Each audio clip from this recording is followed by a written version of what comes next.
Welcome!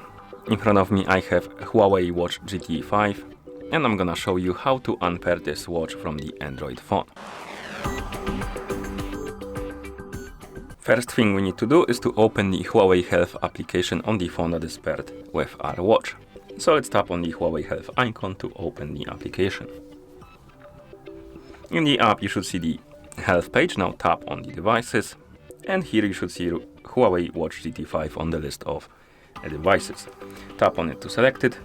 Now tap on this button right here in the top right corner to open the menu. Tap on Unpair device and tap on Unpair to confirm. The watch will disappear from the list of devices.